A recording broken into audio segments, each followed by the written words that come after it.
Welcome to the Penny Bloom Podcast. Ain't another place that has got more bombast. Romp past your mom, dad's listening to Tomcats. Talking everything that make you sad. We don't want that. We're here to make you smile.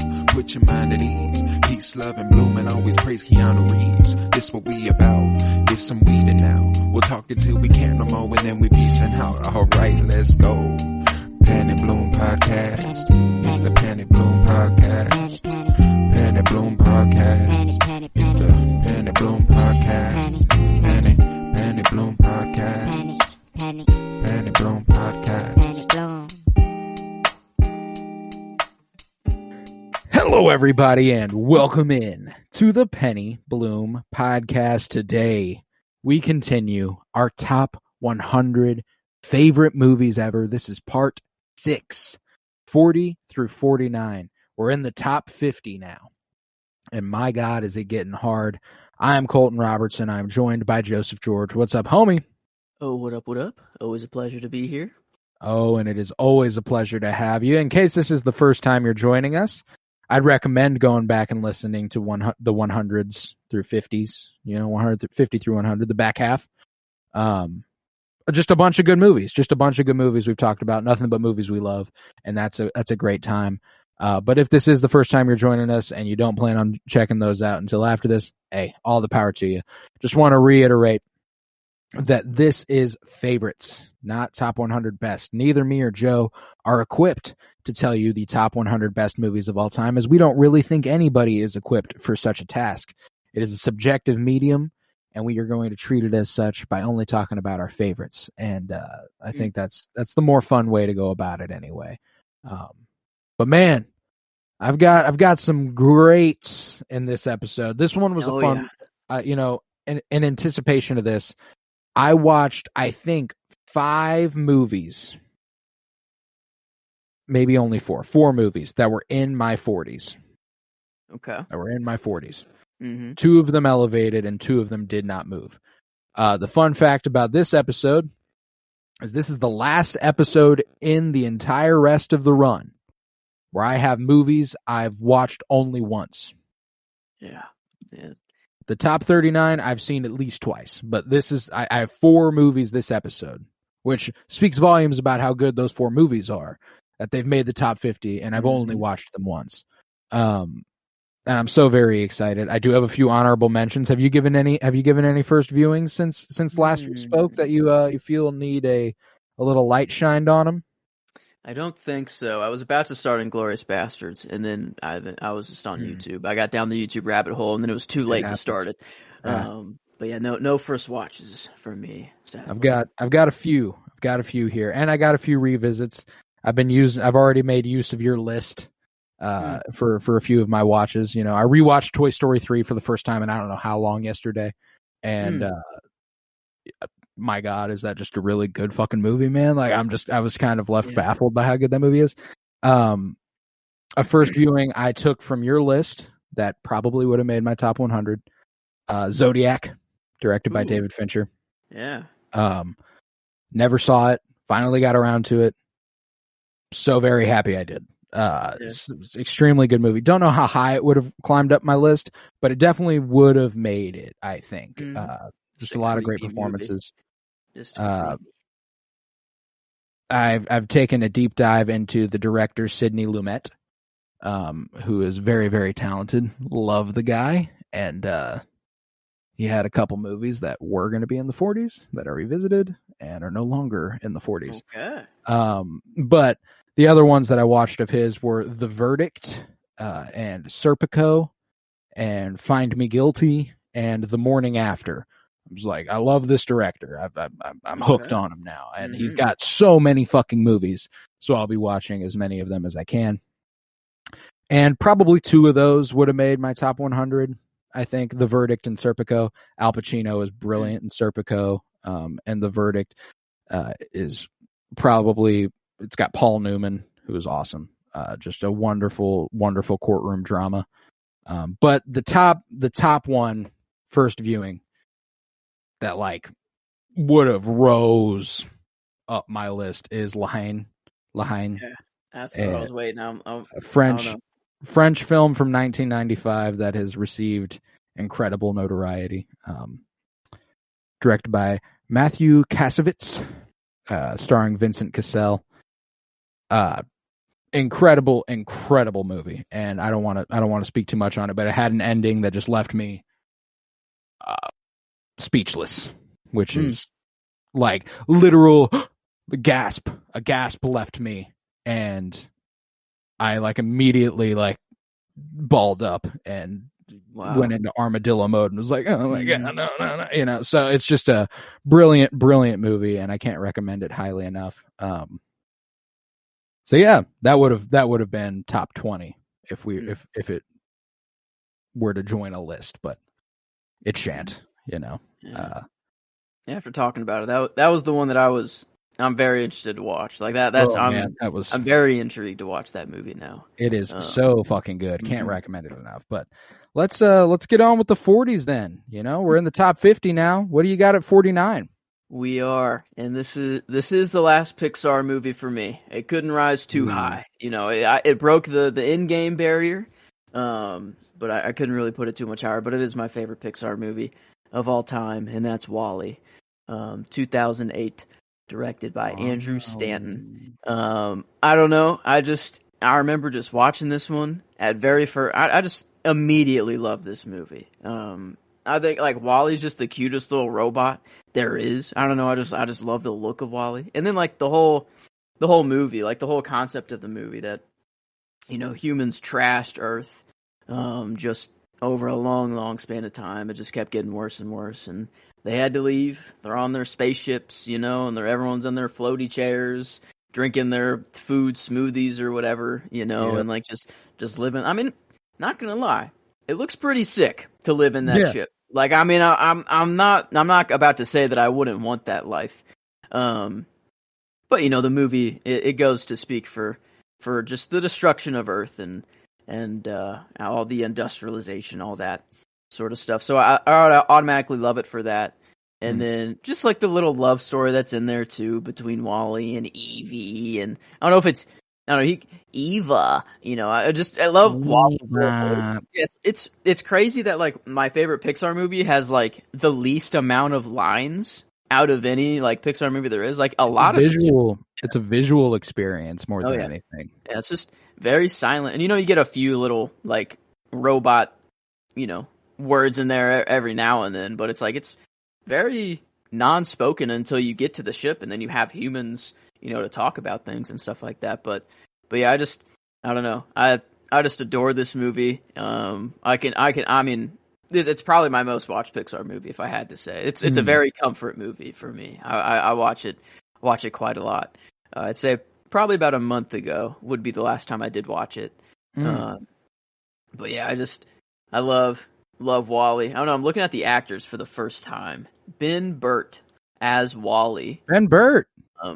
That's an ILM sound designer for Lucasfilm. Wow, historically. Yeah. A New Hope, Phantom Menace is on his own. Oh, like worked for Lucasfilm forever. I did not know that. That's incredible. Yeah, okay. And then Alyssa Knight as Evie, or Eve. She's Tia in Cars. Tia? Don't recall Tia. Yeah, in Cars 1, apparently. She's an Up, Inside Out. Pixar voice actress, huh? Looks like it. Probably the only two voice actors I really... And then Jeff Garlin, he's the captain. Curb Your Enthusiasm. Other thing, he's in Babylon, I guess, as Don Wallach. Oh yeah. But yeah, I don't know. Just a visual. Yeah, you said it. It's a very visual movie, and I love just him, like just. I mean, he seems like he's the last little trash compactor left. That's what he is. He's just a trash compactor. You know, he just takes trash, he puts it in a little cube, and he stacks them up. It out.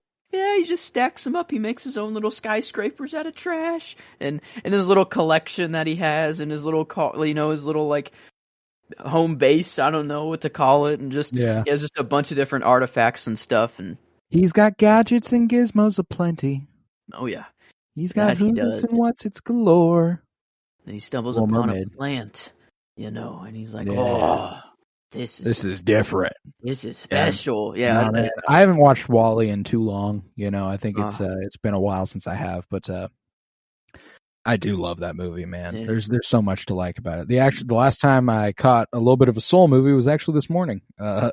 Emily had to wake up much earlier than me to get ready for work, and I woke up to the last 30 minutes of Soul, so I got to watch like the ending of Soul this morning. Just get inspired for the day, by the ending of Soul. So, Pixar's got the goods, man. They really do. Yeah, they do.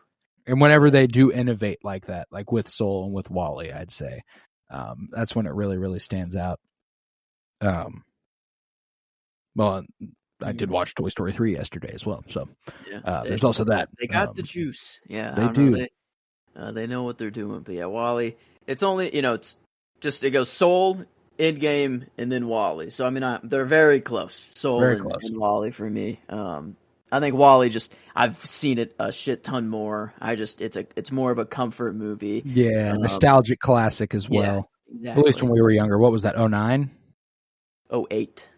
08. I guess. Is that right? Yeah, 08. So, I would have been 8 years old when this was coming out. So yeah, big deal. Oh, yeah. But love me some WALL-E. But I love it. Mm-hmm. My first movie, my 49 for the episode, is an older one. I'm kicking it back to 1946 with A Matter of Life and Death, directed by Emmerich Pressburger and Michael Powell. Pressburger and Powell are some of the most talented visual filmmakers that have ever existed, like to the point where it's kind of astonishing that they were able to accomplish what they did when they did and how they did. Wow. And that's this old. is a gorgeous, gorgeous movie. This is one of the ones I rewatched last night. It was the one I texted you where I rewatched it, and I was like, I wanted to move it up the list, but I couldn't. It was just like, that's where that movie is. It's awesome, and I love it so dearly, but I love so many of these movies so dearly. So, okay, this is the one. Yeah, I remember I texted you about it after I watched it for the first time. Yeah, I remember this is two shots from it that just were, like a stairway shot, and then Stairway to Heaven. Circles, I don't know what man, that context is, but the Technicolor sort of dream that they kind of put before you is astonishing. I love a movie that mixes up the color and black and white. They give you a little bit of both, and that's kind of how this movie is spent. So it probably has my favorite opening scene of any movie ever, maybe. Which it's high praise, but it kicks off with a fucking bang. So it starts with a pilot in World War II, an English soldier, whose plane is crashing. His wingman is dead. His radio operator that's also in the ship, and he's going down. He knows he's going down. So he phones to the mainland to let them know what's happening. He had a bunch of his crew bail out, and he's going down soon. He gets a hold of June, the radio operator for the Americans at whatever base she's at, and he wants to have like a bit of normalcy in his final, what he thinks is going to be his final interaction. He's about to die. He knows he's about to die, so he's like, June, where are you from? What do you do? What's your deal? And they have this intense conversation when he's about to die. He's like, do you love anybody? She's like, I don't have anyone that I love. And she's like, I think I could love you. And he's like, oh, I do love you, your life, and I'm leaving you. Just a hard fucking bar, man. I was like, oh my God, this first scene brought me to tears within minutes, and I'm like, oh, well, I'm gonna fucking love this movie. And so it plays with the afterlife quite a bit. I think it's a massive inspiration for Soul. It's literally the premise is that he was supposed to die because he ejects from his plane without a parachute. He's supposed to die. He doesn't die. He washes up on the shore. And we also cut to the afterlife which is where all the stuff in black and white takes place. And it's literally like they've got an accounting. They were supposed to get 91,516 souls, but they only got 91,515. So it's like, it's a heavy inspiration on Soul, I have to guess. That's pretty cool. And just wonderful character work, beautiful visuals. Like, I watched her for the second time and I said it couldn't climb, but again, I'm just speaking to how much I love all the movies ahead of it. Like, it's a fantastic experience, and I can't recommend it enough. Just that line I said, you know, I do love you, June, your life, and I'm leaving you. Just like I was like immediately like, oh, like it made me do like the stank face whenever you like hear like a song that goes crazy. That you're like, oh, like I was just like, oh, that's a fucking bar right there, you know, and I just couldn't believe it, man. Like, it's reminded me a little of Captain America going down. And like, you know, what big, about that? big those vibes. You know, and June has massive Peggy Carter vibes, except it's reversed, you know. He's the Englishman, she's the American, but in Captain America, Peggy, it's the other way around. So it's a matter of life and death, but a apparent like Stairway to Heaven. Is that just like the common name that people gave it, or like because it's, I don't know, it's on IMDb as Stairway to Heaven, but an original title as A Matter of Life and Death. Yeah, so I'm assuming that it got a different title at some point throughout its release. I've only known it as A Matter of Life and Death, but I've always seen it with like the parentheses Stairway to Heaven, because there's quite literally a stairway to heaven that you see the characters hang out on at various points, and it's like the most fantastical, exciting courtroom drama you'll ever watch, because he's protesting. Like he gets a visit from this Frenchman who died long ago, who's supposed to be like the Grim Reaper, so to say, but he's like super nice. He's super chill. He's like, hey man, you're supposed to die yesterday. You didn't. We'd appreciate it if you'd come with me. So he makes this appeal where once he washes up on the shore, he finds June and they fall in love. And like he's like, hey, I'm in a completely different circumstance than I was yesterday, and it's because of your mistake. I think I should be able to continue to live. And so it's the whole thing is that conflict, is the afterlife, basically a legal battle between the afterlife and this guy about whether or not he should be able to continue to live. Awesome. Oh, dude, it's a fun fucking movie, and it's philosophically very, very fulfilling. Like the exploration of how we face death and everything. It's just wonderful. I love that movie. So I've watched it twice, and the second time will not be the last. You know, it's so good. But yeah, so A Matter of Life and Death at 49 here. Okay, well, taking it to 48, I got my first Jordan Peele movie on the list, and it's Us. I think pretty comfortably for me. Get Out and Nope are leagues better than Us. But it's 2019 when Us came out. It is his second, I think, like purely director, his second movie. And Jordan Peele, he wrote and directed it. You know, you get a little M'Baku and Nakia as the lead roles in here, which is pretty cool. They're husband and wife. And have you ever seen Us? Oh yeah. Yeah, okay. I was gonna like not spoil or like go like with the twist. No, you're good to go. You're good to go with this one. It's one that I'm very familiar with. Because I don't know, it's just like with Jordan Peele movies, there's always some big twist in his movies. Like there's always something that like the third act hits and you're like, wait, what? Like what the fuck's going on? But this one, it just keeps kind of going.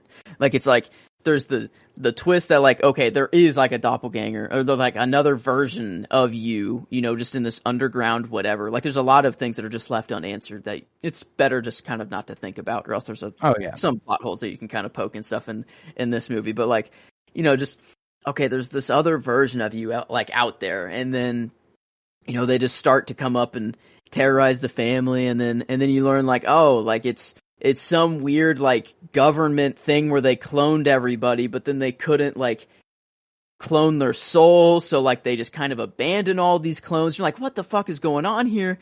And then like, I mean, spoilers if you haven't seen the movie.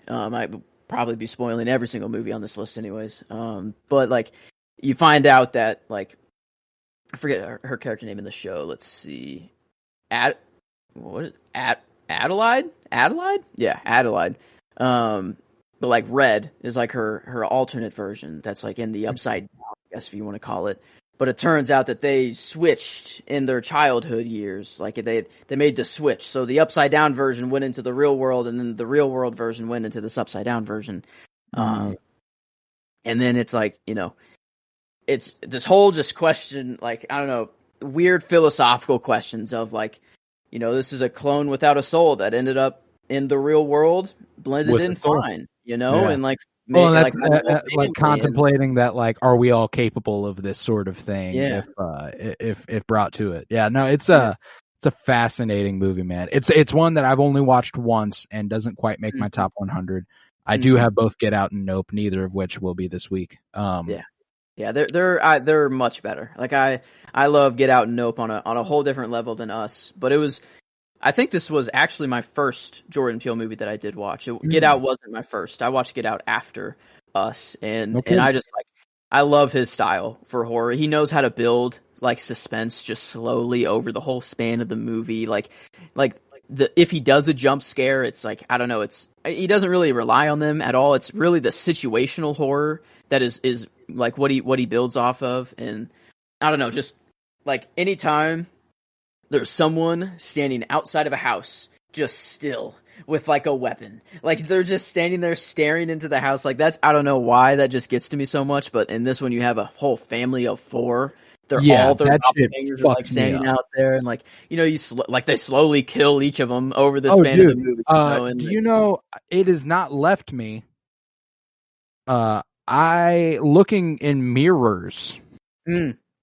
That's a rough. I've got a mirror to my right now, and like I don't want to look at it too long because I'm afraid I look back and it won't look away. You know, like Hall of Mirrors shit. Like, yeah, I'm good. Like now, I'm like, yeah, like it's like the back rooms, you know, that people talk about, like that we all have this weird memory of, like just blank hallways that go on forever and all this stuff. And like, I don't know where that stems from, but I feel like I sort of remember that as a kid, like having this weird fear of just rooms that went on forever. And then it's like, I had a nightmare. I had like a recurring nightmare when I was a child of like a secret. Like I went to an elementary school that had like 3 main hallways. It's like you go one way, then there's a big connecting one, you go to the next, there's a big connecting one, you go to the next. I had a dream where there was a 4th hallway. And it just went like it was never ending, and once you got there was no way out. It was horrifying. Stuck with me. I haven't had that dream in like 10 years at minimum. You know, like that's some freaky shit. Dreams are just weird. Like I don't know, like for some reason, I've just been dreaming so much more recently. And like, I woke up at like 4:30 in the morning today because of a dream. It was nice. It was like this like resort kind of in the middle of the woods, like at a lake. And I'm going on a run, and I have like comic books with me. And I'm like, I'll eventually find a spot to sit down and like read some comic books. That's all that was going on. And then like this other girl's running alongside me, and then like we just stop, and then I get into like their cabin somehow, I guess, and like we're just talking, and then just a nuclear bomb goes off in the background, and I just see the horizon start to slowly just. You had a nuke dream, bro. Oh my god. Do you remember a couple weeks back, or a week and a half ago, you'd hit me up at like 2:30 a.m. because you were warning me about the next day, how we probably weren't going to be able to record because you were I was getting up at 5. I woke up at like 4:45 in the morning to hit you up to tell you I had a nuclear bomb dream. Damn.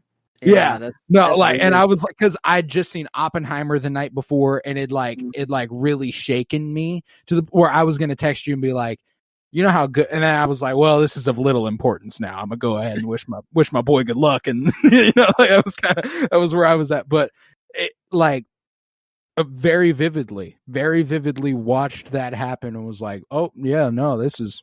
I mean, it's insane how like I've never had. That might be the first nuclear dream I've ever had. But like, I just saw the flash. It was like over the horizon, but it was just a big flash. And I was there with like this random girl and dad. Just never, like, just random people. And we all knew. They were like, it was like, oh fuck. Like everyone, like we just knew. And then like the horizon, like literally just trees just started flying. Like it was like a wave, but the land. Like, it was like, just coming closer. And There's a problem on the horizon. It was kind of like we were just like having just normal, like, I don't know. We were just trying to like have any sort of conversation. And then I just woke up and I'm like, well, I'm not going back to sleep. I'm like, there's no shot I'm going back to sleep, after that one. I woke up. I woke up that morning and I was up for the rest of the day. Like that's a crazy and what's even crazier is knowing that my dream,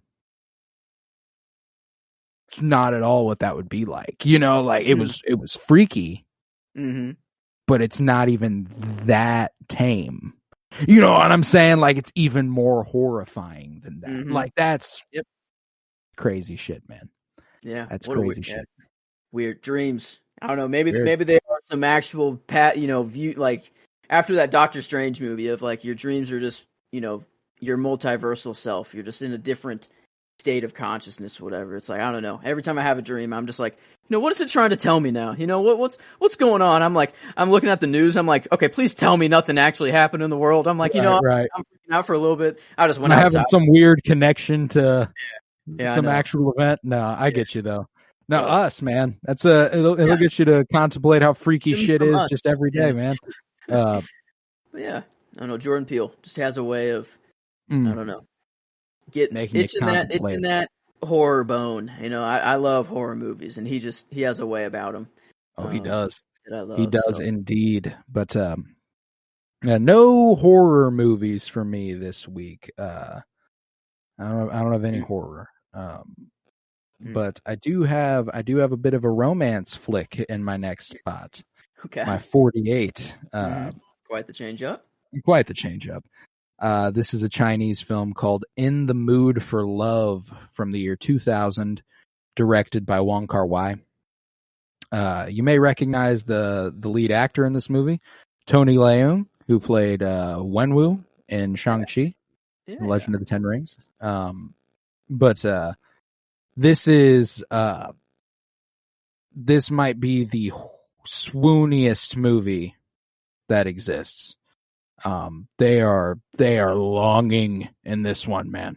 There's just they want one another, It's a lovely movie where both the leads are married and they live next door to each other in this apartment complex.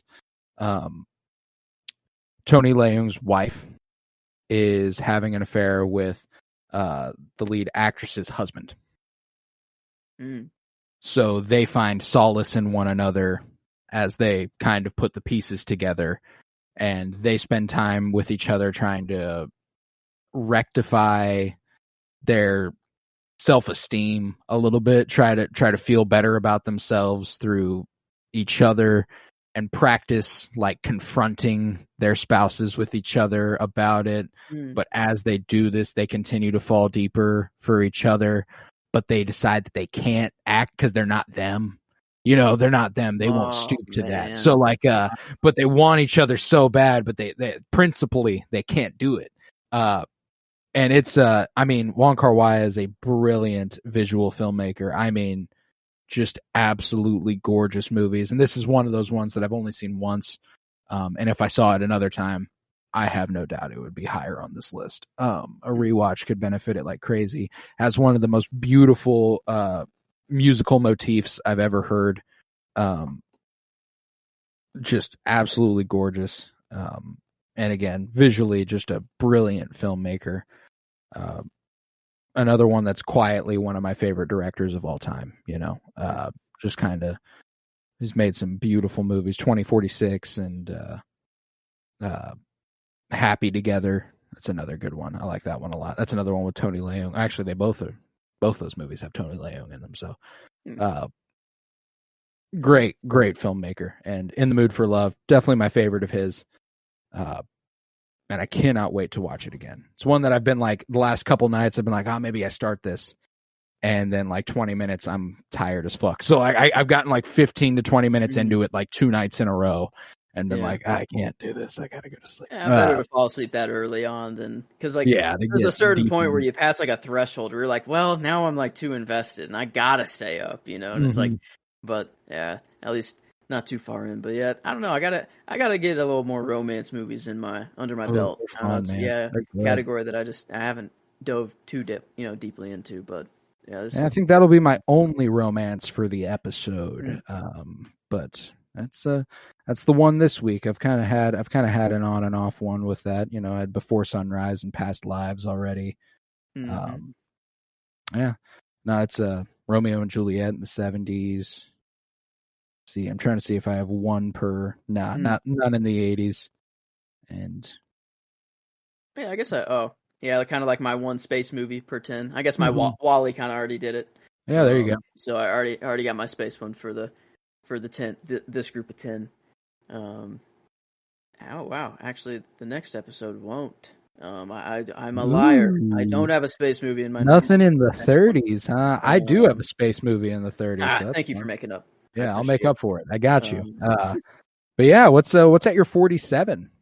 All right. Well, not romance. This one, I think for some reason, watching this movie as a kid, I thought I was cool watching this movie. Like, I don't know why.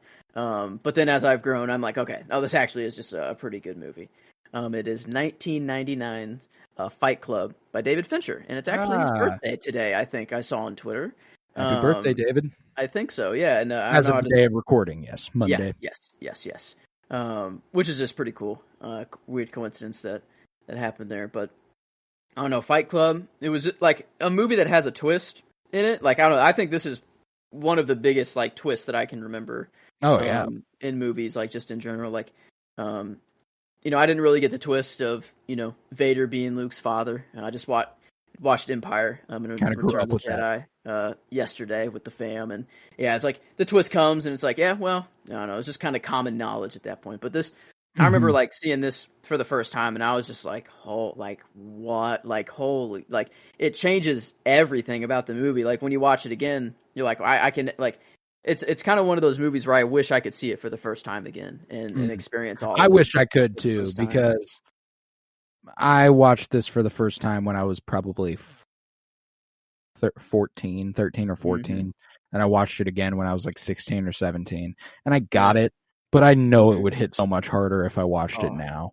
Yeah, it has been a little bit. I'd say it's probably been over a year or so that I haven't watched. I don't think I've watched it in 6 or 7 years. Yeah. It has been a little bit, but I don't know. Just I mean, Edward Norton and Brad Pitt just are so good in this movie, and like the end, like whenever Ed Norton's like confronting it, like all of it, it's like hitting him all at once, and he's just like, like what have I done? Like holy, like I'm here now. Like dude blew up a city, like that's where this movie like goes. He just blows up however many buildings blow up at the end there.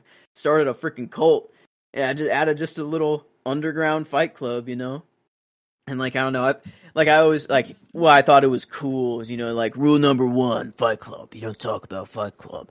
Rule number 2, you just don't talk about Fight Club. I don't know, it's just like I felt like I was like in the know. Like I felt like for it's like just completely fake. It's made up. But like we had like at recess, I feel like we'd have like fight clubs, but like we wouldn't fight, like these dudes were brawling. I mean, these guys were like going at it, knocking teeth out. It was a danger to society. Yeah. Just very, very bad. But, it's just a really crazy twist of a movie, and like just a wild ride to go on whenever you're watching it for the first time. And even on like rewatch, it's still, I mean, it doesn't hit as hard the second time or third time, but like, I don't know.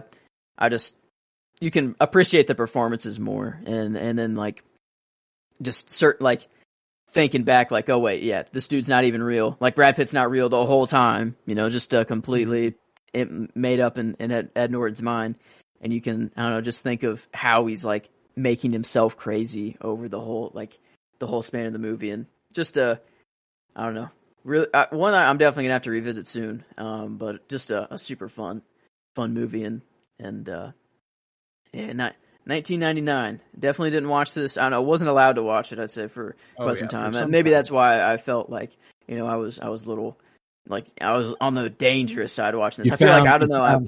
You weren't supposed I feel like it was like at a friend's house or something like that I watched it for the first time, and it just felt so cool. But yeah, as time goes on, I mean, I do still really like it. It was enough to make my top 50. So, but yeah, I don't know.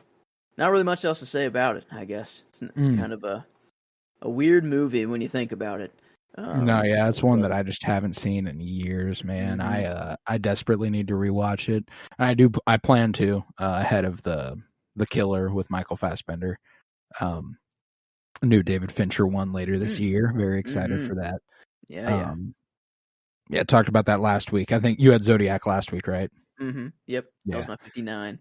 Yeah, talked about that a little bit, about how I'm going to go ahead and recomb his filmography because he's very, very good. Read a comic over the Killer, apparently. Yeah, apparently. I did not know that was a comic book movie. Pretty cool. Yeah, I don't know. I don't know. David Fincher? Is it Fincher? Yeah, Fincher. You got it right. I don't know. A lot of movies that I didn't know were from him, but like I like a lot of his movies that he puts talented gentleman. So yeah, happy birthday today, but a couple days ago, whenever this comes out. Yeah, hopefully not a piece of shit in real life. I don't know. I don't know like anything about the guy. I just know his movies are really good. Yeah, I've never heard anything. Yeah. Never heard anything bad, so seems cool. But yeah, that's a good one. I've got my next one. It's from I'm going into my top Kubrick film. It's my number one Stanley Kubrick.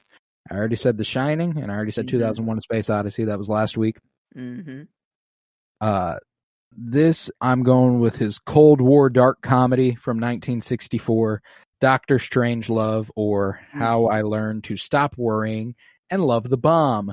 We were just talking about, nuclear dreams a little bit ago, and this is what I have here. Here it is. Okay. This is, it's my favorite Kubrick film simply because it is so easy to watch. It's not, there's almost no uneasiness about it as far as the usual thing you're getting from like Jack Torrance or, the thing that's lurking around the corner in 2001: A Space Odyssey, that weird fucking room he's in at the end. That's all freaky. This is a funny fucking movie. This is a really funny, smart comedy about the dangers of nuclear war, which is a difficult thing to make funny. And he does make this funny. We got a few great actors in it. Peter Sellers playing, I think, a triple role here. I think he has 3 different characters in this movie. Wow. Captain Lionel Drake, the President of the United States, and Dr. Strangelove himself. George C. Scott is fantastic in it as Buck Turgidson. Slim Pickens, James Earl Jones got a little role in this movie. Okay.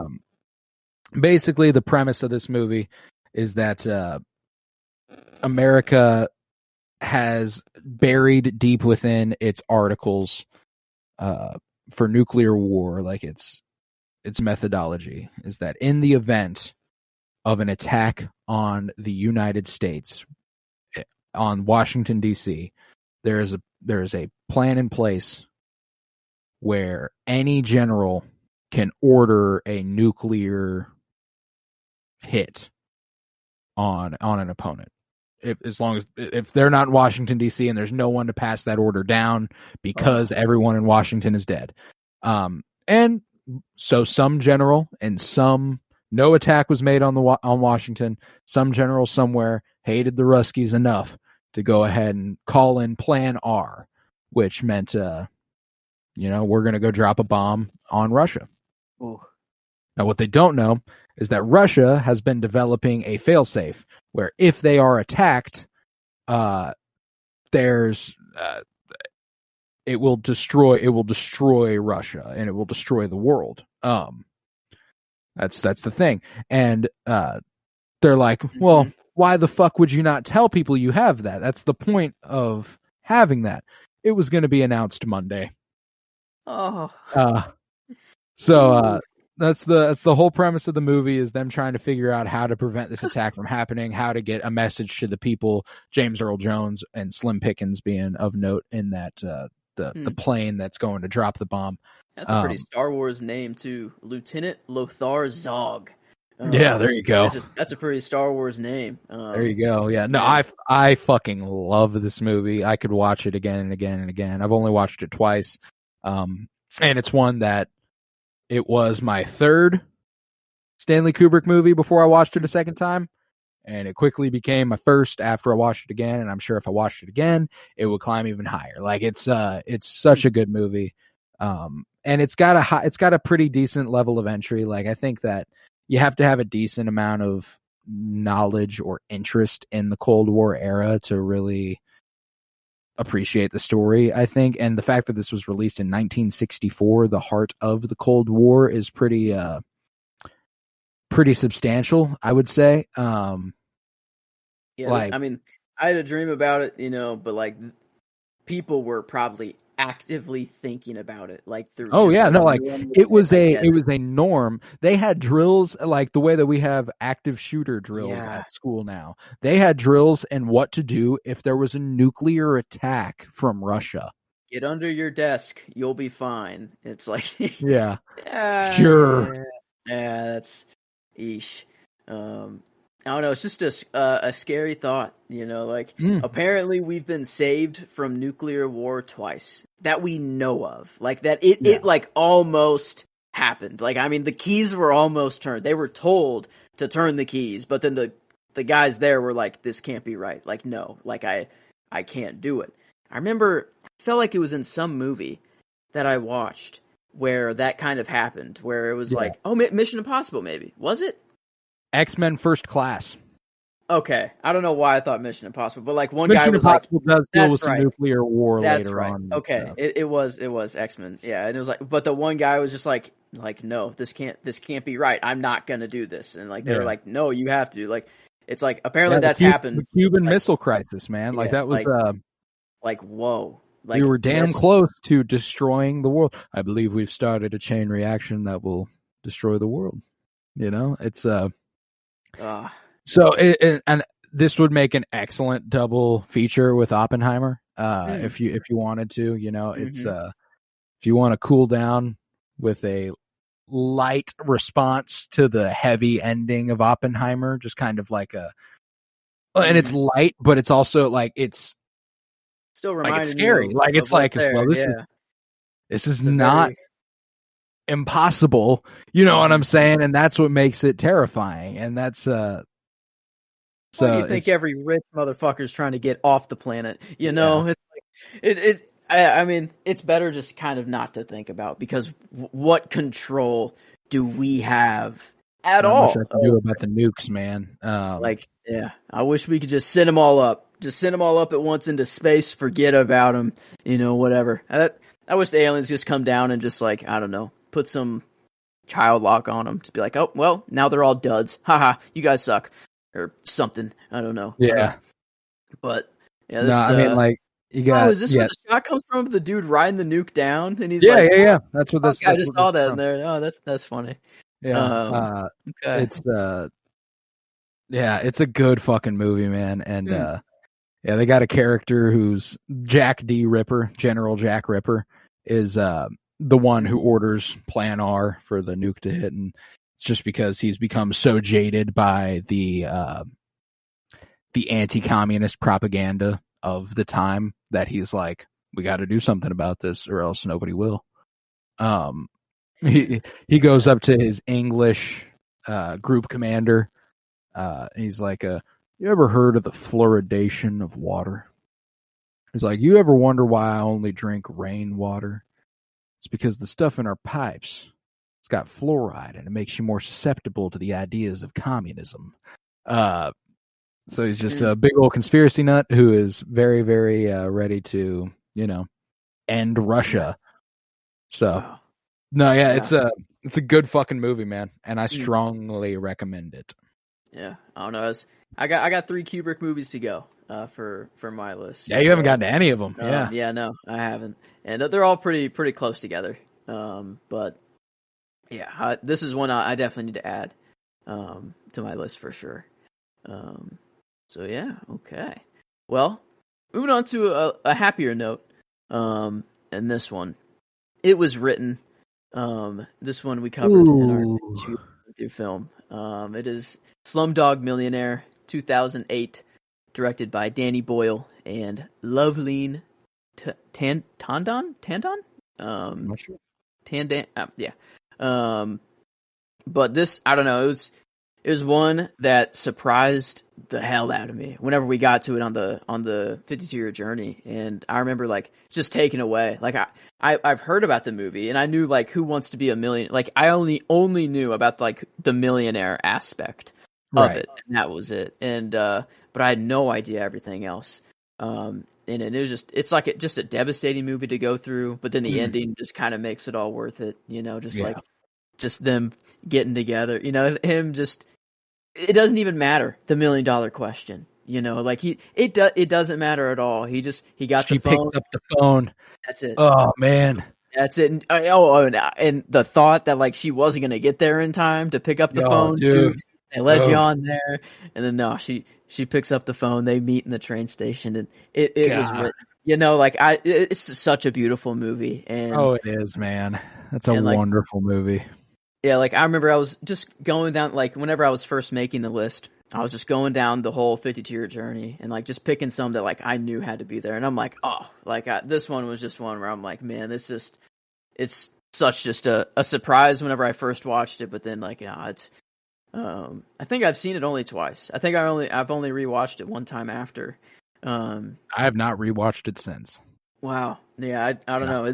It's so, I don't know. It's hard to get through all like the crazy, like, I don't know what you call them, just child trafficker dude. Yeah. That's you know, like that evil guy and like all the way all they're like pulling the fast one at the Taj Mahal and stuff, like making people pay to like get fake tours of it. Incredible.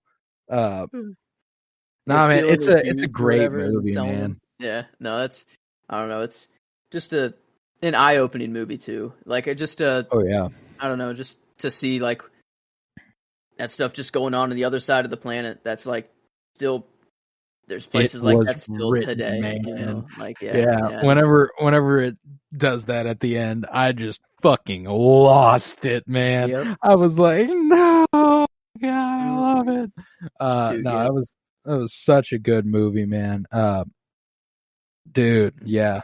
Didn't make my list, but it's mostly because I haven't watched it in probably a year and a half, I would guess, close to it anyway. And man, yeah, that was a good movie though. I love Dev Patel and Frida Pinto as Latika. Frida Pinto. They were both just so. Oh, and I love Danny Boyle too, a fantastic director. So did Train Spotting and okay. 127 Hours and another movie that I've got on my days later. Okay. Yeah, a couple movies on my watch list with Cillian Murphy. Sunshine. It's got Michelle Yeoh and Cillian Murphy and Chris Evans and another. I'm pretty sure it's another nuclear movie. Team of international astronauts is sent on a dangerous mission to reignite the dying sun with a nuclear fission bomb in 2057. That sounds with that cast too. Yeah, I'm down to watch that.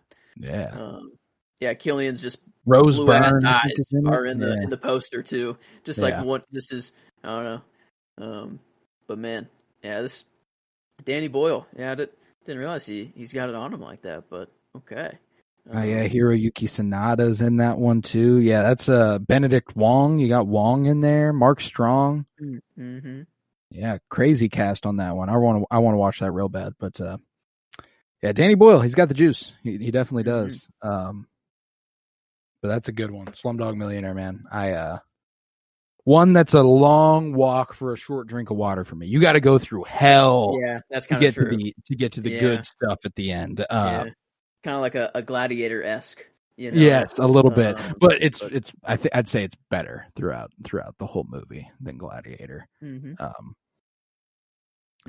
Nah, man, that's a goodie. That's a fucking goodie. Oh, wow. Speaking of, I'll get to Gladiator literally this episode. I didn't even realize it was beautiful. in here. But yeah, we'll talk about it actually. But anyway. Next up, I've got the first of 2 superhero movies in this episode. I've got 2 superhero movies in this episode. And we're in the, I think this marks the top 5 of superhero movies for me. Okay. This is the 5th of the top 5. At 46, I have 1978's Superman, directed by Richard Donner. Love this movie, man. I love this movie. And this is one of those ones that I return to consistently for comfort. If I'm feeling sick, I'm throwing on Superman. I'm wearing a Superman shirt right now. Like I love this movie, and I love this character. I love Christopher Reeve. And everything about this movie makes me so fucking happy. So yeah. After going to Superman Returns and like realizing that they were trying to replicate this movie, just made me realize like how good a movie it is. Yeah, it was. I don't know. I thought like, you know, it was made such a long time ago. I'm not really going to be into it. You know, like yeah, we'll get. You know, we're going to cover it anyways for the comic book project. And then like I watched, I'm like, okay, no, people actually they know what they're talking about with this movie. Like there's some reason that people say this is one of the best comic book movies of all time. Because I mean, yeah, it's special. It was. Yeah, and it was hard for me to put it at 5 out of 5, like for my superhero movies, because like even the next one that I get to within this episode, I'm like they're definitely I value them for different reasons, you know. So it's hard to admit that I probably would enjoy watching the other one more, but I do love watching this one, man. Like it just makes me so fucking happy. Gene Hackman is a treasure, and I love him as Lex Luthor. I love Margot Kidder as Lois Lane. Just the further removed we get from it for the comic book movie project, the more special it seems to me. It remains number 1 for us right there. And this is certainly the oldest superhero movie of my top 5. You know. Yeah, I limited my list to 5 comic book movies, just at all, and I didn't. It would be. I mean, it's probably 6 if I had like I put Endgame. Like I like it more than Endgame, so like it would be above Endgame. But I just limited. I just wanted more just non-comic book movies in my list. I'm glad it's definitely getting its flowers here because it deserves it. Oh, dude, I love that movie. And that was another thing is I regard this again as one of my favorite movies of all time, and for it to fall at 46 was kind of just like, oh my god, I love so many movies. You know, like there's so many good movies out there. So.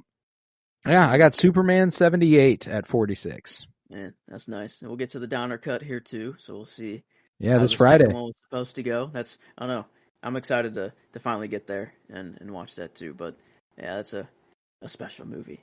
Well, I did say I would get to Gladiator, and it is literally the next pick. Perfect. So yeah, it is 2000 Gladiator by Ridley Scott.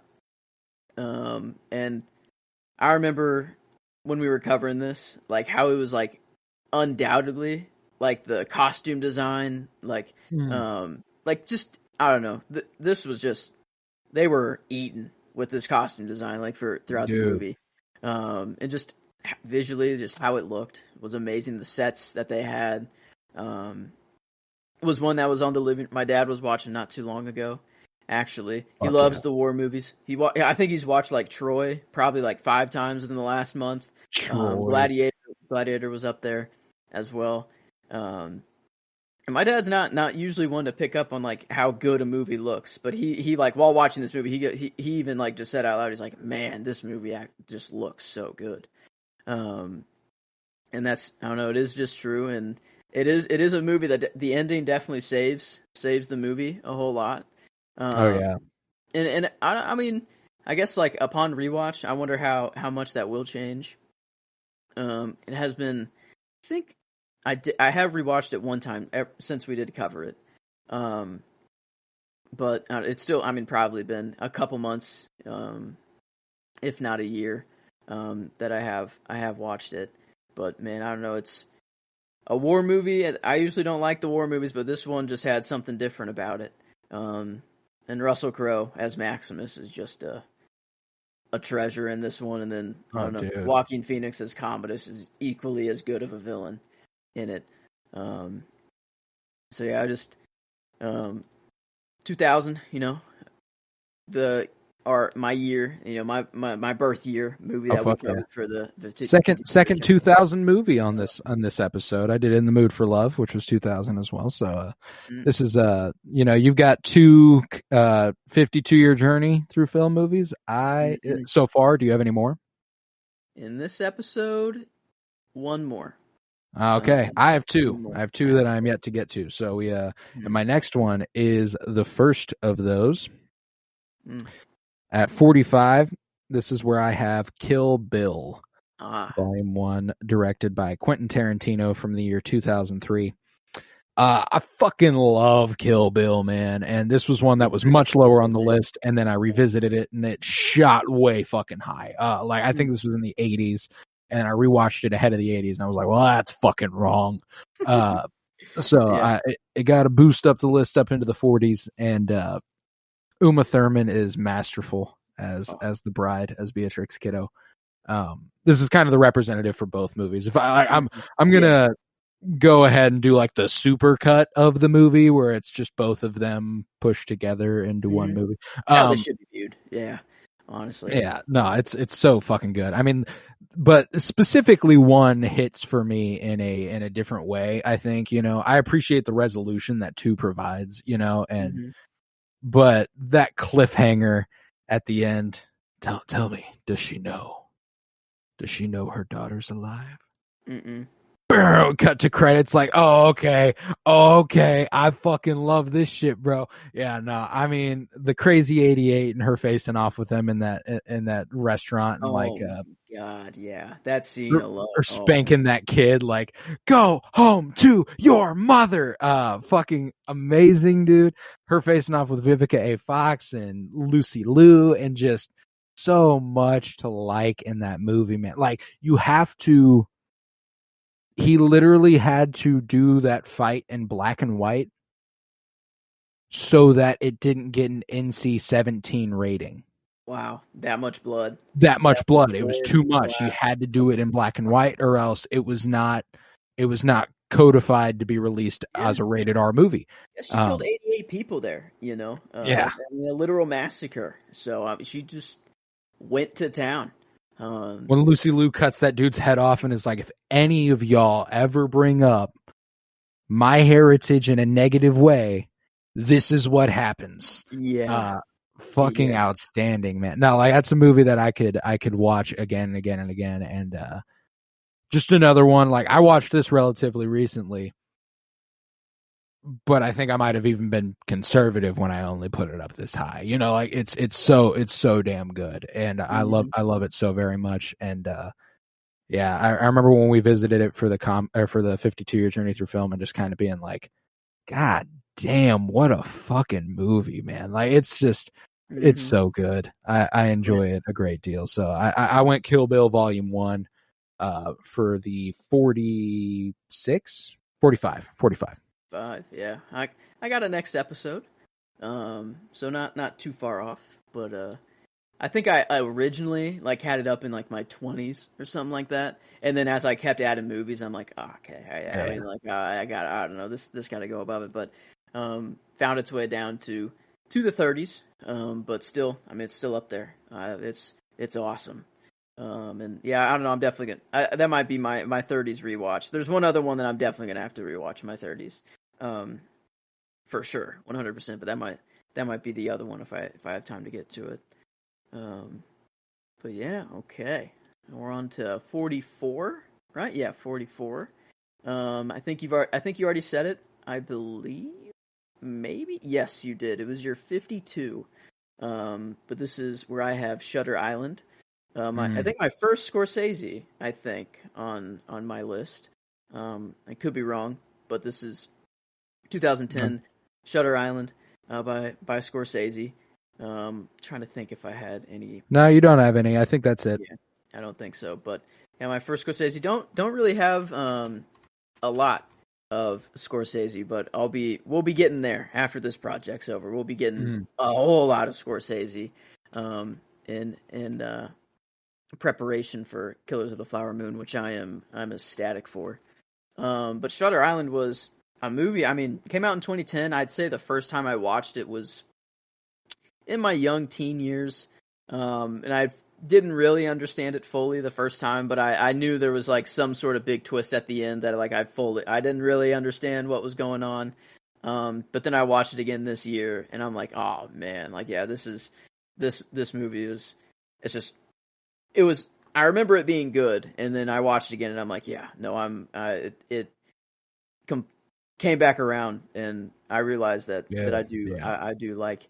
No, this is still one I've only watched once, and I'm saving that second viewing for whenever we talk about it. For the Scorsese director spotlight. And I'm so fucking excited for it, man, because this movie is so good. Leonardo DiCaprio is fantastic in it. It's one of Scorsese's most like underrated, visually rich films. Like, it is such a good looking movie, and I don't think it gets enough love for that aspect of it. You know, a lot of people obviously key in on the like, holy shit, what the fuck is happening? How did this come about? Like, and understandably so, but I think in those conversations we lose sight of just how fucking beautiful this movie looks. All the rain, like shot. I remember like just like whenever he's out in like the cemetery, and I remember like the car's headlights are like on like whatever kind of little I don't know what you call that little building out there in a cemetery. I don't know. And, like just them like tomb back out. Shots of like just the island, like whenever he's like climbing up the cliff and then like into the cave, stuff like that. Whenever like he's out by the cliff, there's one of my favorite shots in the movie is at the very beginning, whenever Scorsese and Ruffalo are like riding the boat in, and it's like this like upward shot of them standing there like smoking with like the gray clouds in the background. And it's just fucking gorgeous, and it's dude, it's such a good looking movie, and brilliant premise, astonishing twists. Like that's a good one, and that only marks the ninth movie that's been set on both our lists. So only so far, you know, there will be more repeats. Scorsese, you mean, or ninth repeat?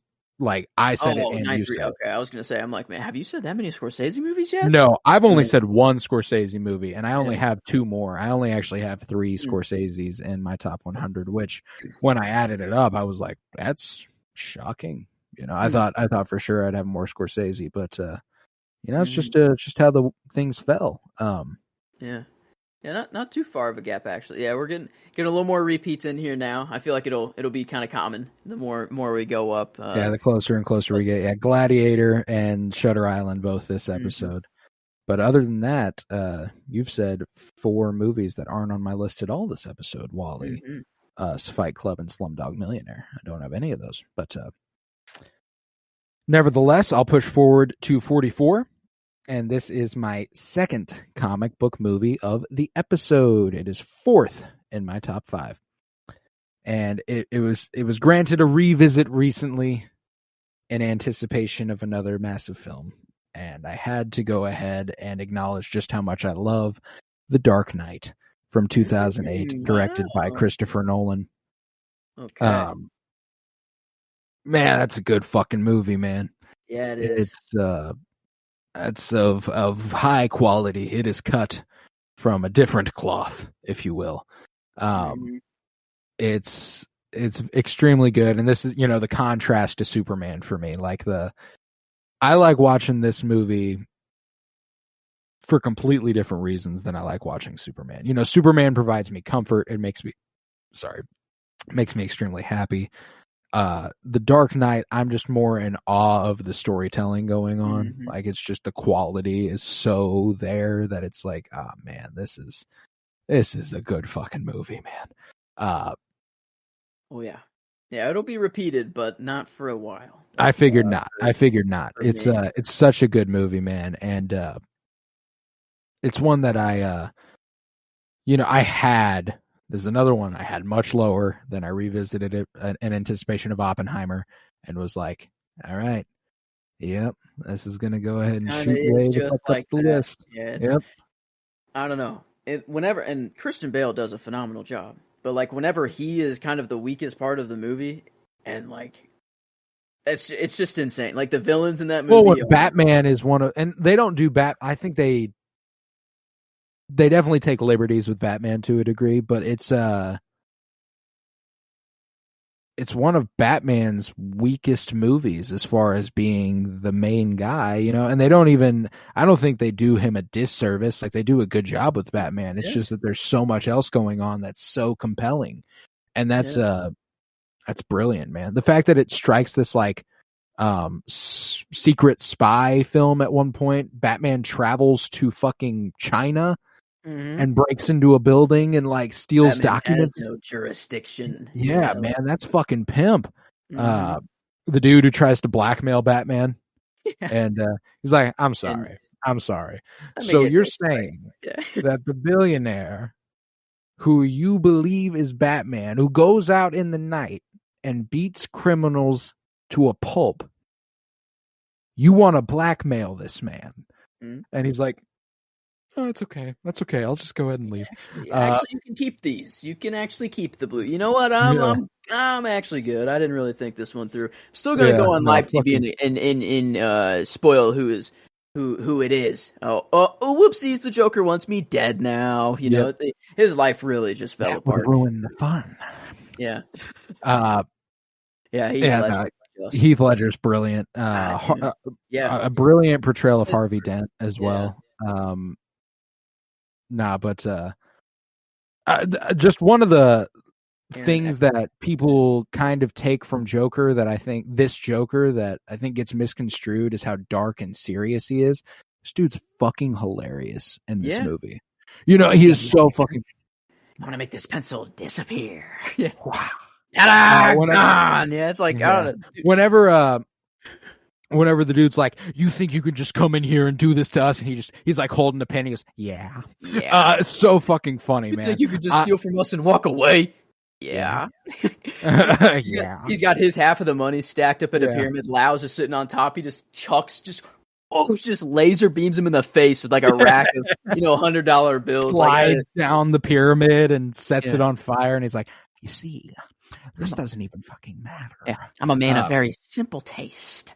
I like dynamite and gasoline." Well, and it provides one of the most meaningful and fulfilling civilian standoffs, like civilian moments in any superhero movie ever. Whenever the dude's like, "Give me that and I'll do what you should have done 10 minutes ago." And he takes it and he tosses it out of the window. I'm like, fuck yes. Yeah. I'm like, that's my fucking man right there. I love that movie, man. And, saw on Twitter like a conversation of like if that were to actually happen in the real world. Oh, we're fucked. I like to think it wouldn't, but someone's turning that key, especially with how volatile people are. Like, maybe in 2008, maybe not. You know what I'm saying? Like maybe not in 2008. But now, fuck no fucking way. There is at least, and I don't want to point to anybody. There's at least one conservative on that boat who wants to blow up that boat of prisoners. Yeah. You know what I'm saying? Like it's a guarantee.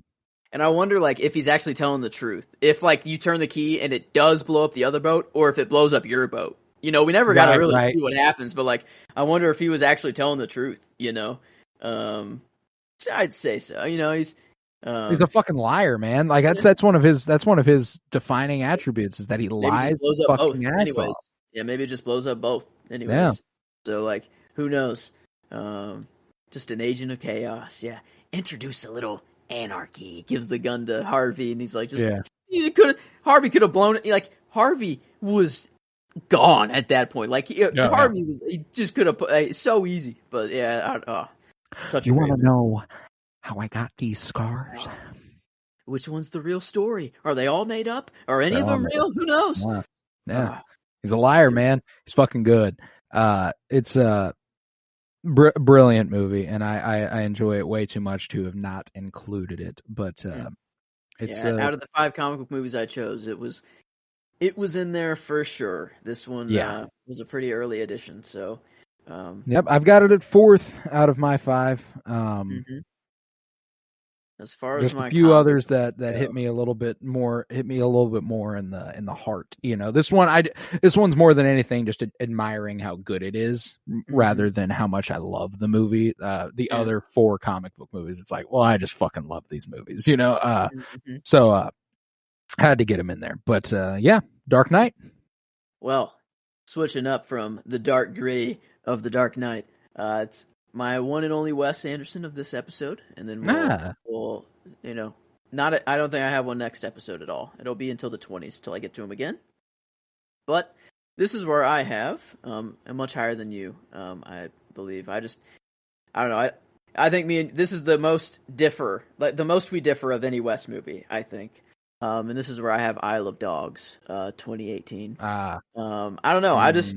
Whenever I watch this, I have something about his stop motion films. It's again the admiration of the craft of them alone, but then also I just really like this story that was told here too. Like I don't know, I remember it was instantly a comfort movie. Like I feel like all of his stop motions are. Mr. Fox I like a whole lot more than this one. But Isle of Dogs, I don't know, it was just such a I just fell in love with it so quickly. Just like what was the stray's name? Let's see. Chief. Yeah, Chief. Yeah. Oh man, just Chief's story. Like, the dogs get split up, they go through the meat grinder half of the factory, and then you just have Chief and Atari, just on their own. Having their own adventures, and you see Chief just slowly start to like play fetch and slowly start to like, oh, like I see, he's like, he's starting to open up to just being a man's best friend. And, I think I don't know.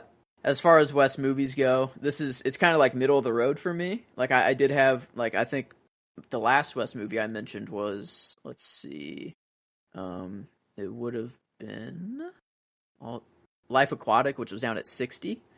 And then, so this one's up at 43.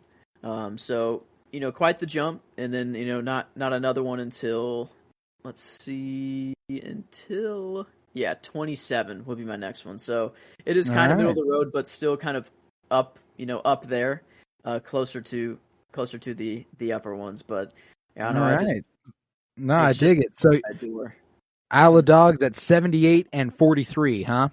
Mm-hmm. I don't know that mathematically that'll be the biggest gap. Yeah. I don't know. I'll have to. Is that the biggest one right now, though? Oh yes. For sure. For sure. That might be the biggest gap we have. Oh no, Gladiator. Like, as far as Wes is concerned, yes, that is our biggest gap. But whenever it comes to just biggest gap, period, Gladiator is our biggest one, from a 92 to a 45. So but Isle of Dogs at a 35 spot gap. It's pretty substantial.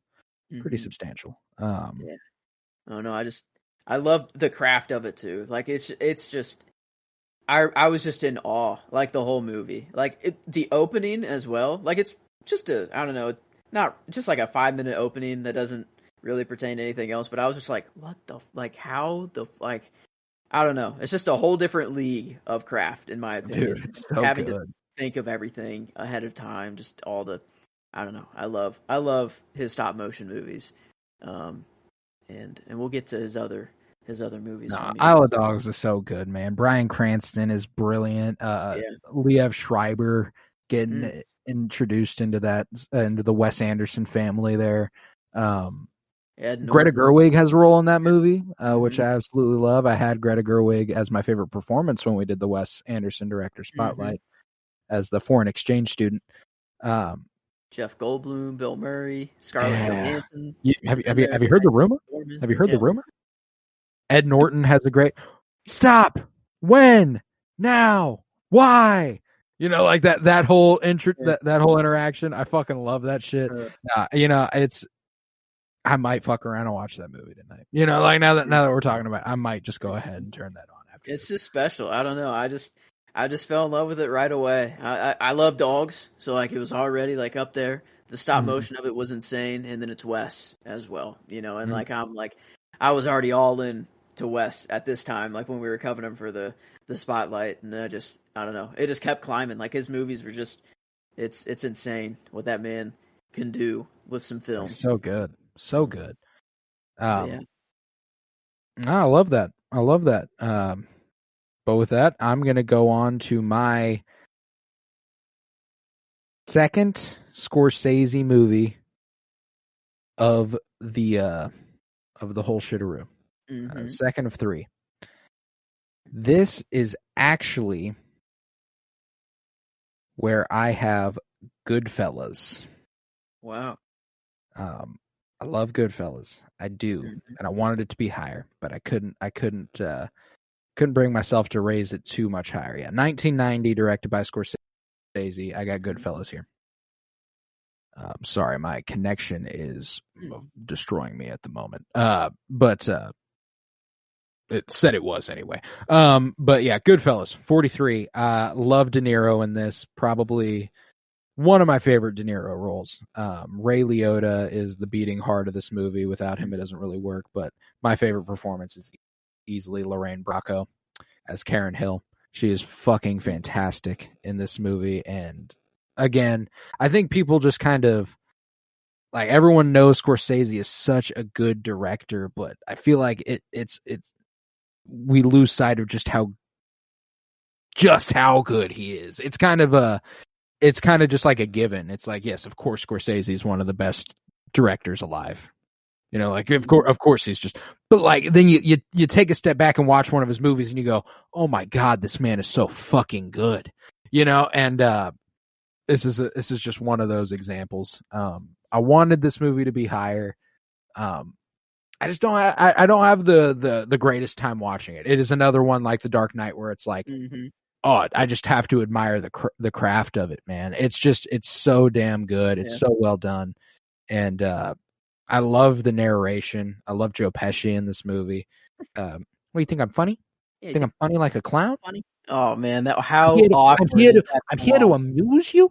Yeah. Oh man, that was so awkward to watch at the first. Like, just dude, putting yourself in Ray Liotta's shoes, like in that moment, like how. No, I mean, like the way you said it, it was funny. You're a funny guy.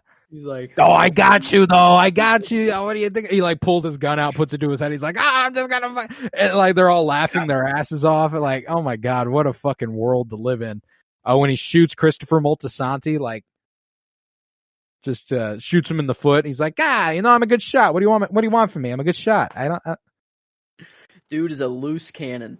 Yeah. He's just, you never know what the hell is gonna happen. And yeah, I don't know. I feel weird about this movie. Like, it is one that just while watching, like, I don't know, I just didn't it didn't hit me, I guess, like I thought it would. The ending, I think I really like. Like, you're right about Lorraine Bracco. Like, I remember just on the bed, gun pointed, you know, like wakes up and just boom. Like I like that ending. I really do enjoy that. But like, I guess just like getting to that point, I don't know, just definitely a movie I have to rewatch. Because I mean, I do remember how, like, the craft of it, like how well it was made, how well everyone's acting. Like, I mean, it's like there's some big names in here. Like, this is I don't know, this is very, I don't know. I think usually like just crime like stories. I usually like, I guess, I don't know. I don't really have many crime movies, I guess, on my list, actually, now that I think about it. But usually when I think of like mob, I just go straight to The Sopranos. Like that's like my like kind of golden like crime. And I haven't even finished The Sopranos. But it's the best. Already, like, I'm like, oh my God. And so I don't know. I just it didn't make my list. Goodfellas didn't. And I felt weird about it. Like, it was one that was like, I was looking through the list of 52-year movies, and I'm like, it feels like it should be on here, but like it's just not for you. Hey. Sake, yeah, it just wasn't. But that's all right, man. That shit happens. It's I've had too long in loving a relationship with this movie to not include it. It's one that at one point in my life, though, I would have told you was a top 10 favorite movie of mine. It's just kind of like more movies I watch. My tastes have altered a lot. I like the dark crime stories, but they're not my favorite movies. You know what I'm saying? Like I like Yeah. stuff that makes me like, oh, this is sweet. I love this. This is so happy. Or it's just heart-wrenchingly sad. This movie doesn't have either of that going for it. It's just like a fun, it's like a dark, fun crime movie. And while I do appreciate those greatly, as I have another one before the end of this episode, it's just not my perfect cup of tea. It's not the most fun I have viewing a movie. I want my soul to either be torn asunder, or I want to be as happy as I can possibly be. Like that's how you reach the top of the list for me now. Oh yeah. Yeah, I got a crime one coming up in this episode, actually. I'd say I didn't have many of them, but I do have one that will come up. I guess two, actually. My next one is crime, but I don't think of it as crime. It's more of like a mystery. It is the one I did rewatch in my 40s. And like for some reason I thought it was too high on my list, and then I rewatched it and I'm like, oh my god, no. Like this movie's so much fun. It is 2019's Knives Out by Rian Johnson. And I don't know why I thought I had it too high.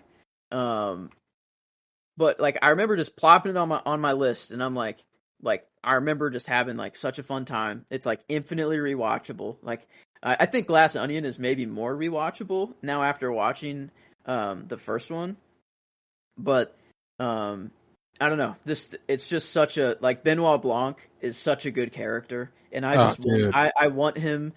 I want these movies to just keep going. I want him. Oh yeah, that Period. too. Oh my god, yeah, just his voice, like, and like I don't know, even like Chris Evans, like he calls him like KFC, like and like just stop it with this southern whatever you got going on, or just like he finds it annoying, but like I love the voice, like the voice is like it's just so soothing. I don't know, I could just listen to Benoit Blanc talk all day long, and I just like the amount of twists that happen at the end. Like you think it's over, and you're like, "Oh, we got the whole thing figured out. It's all wrapped up." And then it's like, "Nope, not quite." You got one. Keep going. Like, whenever the report, like the oncology, or what's the like, I don't know, the report from the medical examiner comes in, and you're like, "Oh, yeah." She's screwed. Like it's gonna prove her guilty. Like it's over now. And like, and, Ransom, playing the game the whole time. You have no idea that he is, like on first watch, and he's like trying to help her out. The fact that she was so good at her job that she could even tell which was the right one without looking at the label, and the dude was going to be fine. That's the most devastating part. Yeah, it's like he wasn't even going to die. He was just about to have just his nice normal little morphine dose that he had usually that he goes to sleep with or whatever. Or maybe, I don't know. She said like, "Do you want to do some drugs?" Or whatever. Like, I don't know if it was an every night thing. She said like he broke his shoulder or something a week ago or something like that. I think. Harlan Thrombey. So many twists that are in there, like in that the maid that like she finds in the laundromat that like Ransom just got done injecting her with morphine, and like you did this, but it's Hugh, like I did like, and like just the amount like that, and then Benoit Blanc, she's about to fully confess to the family. She's like, all right, like it's time I confess. I can't do this anymore. It's over. And then he opens up the paper. He's like, excuse me. Let's not forget what was overheard by the Nazi child masturbating in the bathroom. He has a way with words. Yeah. He does. Dude, he's brilliant. And then he's like putting it, he gets the family out of the house, and he's like, bring them all out of the house, whisper something to, the one or detective, whatever. And he's just like putting it all together, and he's like, just laying it down. A donut with a hole, but that hole in the donut actually is another donut with another hole in the center of it, and it donut, he just kept going on, and the one detective's like, all right. It makes no damn sense. Yeah. The one detective's like, what are you saying here? You know, just get to the point. Like the other detective's like, no, let him keep going. You know, this is great. Yeah, let him cook. He's cooking right now. Yeah. Well, and I love that one guy who's like not Lakeith Stanfield, but the other cop. He's the dude who Rian Johnson just kind of has like he kind of occurs in all of it. He's the dude in Glass Onion who's just kind of there, who's like, I'm not here, guys. Don't you even worry. That's okay. Yeah, that's right. And I actually did have Glass Onion, I think, in my list. But I removed it. And just kind of had this be a collective of the both. I felt like, I don't know. It felt like it was just taken away from another movie. And like, I'm going to rewatch Glass Onion here very soon, just after this watch. But they're just such fun movies. And like, I don't know. Ryan the Johnson's performances such a fun in filmmaker, man. He's how to come up with like that, like to come up with this story, you know, like it was masterfully crafted and like just like on first watch, like I remember like I'm just like, oh my God, like I can't believe like this is where it's going, and then it just keeps more twists and more twists, and I'm like, holy shit, like how can you have this many twists in this concise of a story, you know, and then Glass Onion like doing the same thing, like. I don't know if like he makes everyone seem guilty as well. Like it could be anybody. And then like Ransom is like one that's like, oh yeah, he wasn't there. Like it obviously couldn't be him. Like they just throw him out and it's like, yeah, it couldn't be Ransom, but like could have been anybody else. Like, yeah, Walt played by Michael, you know, Zod, Michael Shannon, Zod, I just know him as Zod. You know, being fired the night before. Joni, you know. Double dipping, you know, for all the money. Yeah. Like, got Jamie Lee Curtis getting cheated on by Don Johnson. Yeah. The letter, how it was invisible ink, and it it's their secret language. Yeah, the husband was like, "Oh, that motherfucker didn't even write anything down. Wasn't even going to give anything to her. So like, he just didn't do anything with the letter." But then, and she's looking at him at the end of the movie, and she's like, "You motherfucker!" Yeah, God, I love that image of Ana de Armas standing on the balcony with her cup, just like in a blanket and everything. She's like, "My house, my rules," I think is what it says on the cup. Yeah, exactly. Like, perfect. Like, oh my God, I hope she didn't give a dime to any of them. You know, fuck no, they don't deserve it after all that. And like Meg, the only one where I'm like, okay, maybe pay for college tuition, but then like the fact that she told everyone that her mom came in illegally and like was like, you know, no one knows I'm calling, you know, I just wanted to check in on you and see if you're okay, and then like she's like, oh no, don't worry, like your school, like I'll help you out. No, and then she just is like, okay, thanks. Like that's all she wanted to hear and like was done. And I'm like, okay, you know what? No one gets a dime in this family. This family just blows. So yeah, I don't know. I love zombies, man. Any Will, like it reminded me of Budapest. Yeah. Just the will reading in there, how it all just goes sideways. And it, I don't know. I love, I don't know, just a rich family, you know, like even Ransom being like, I think it's the best thing for all of you, you know, like that's what they told him as he was cut out of the will. And like, right. It's just hilarious. Like that might be my favorite Chris Evans role ever too. I love him. He did so good. Oh my God. He was so awesome. Like, and Ana de Armas was so good in there too. Oh, I love her, man. She's so good. Throwing up if she lies, you know, and then like she ended up lying about the maid's death and like holding it in until she was able to right on his face, thinking that she's gonna die. Oh no, it's a play knife, you know, like how many there's so many twists that are thrown in there at the end. Brilliant. Like the slow motion, like you like watch it like plunge into her chest, the whole time, and she's like, she thinks she's dead, you know. She's like, she probably like felt, and then she had no idea.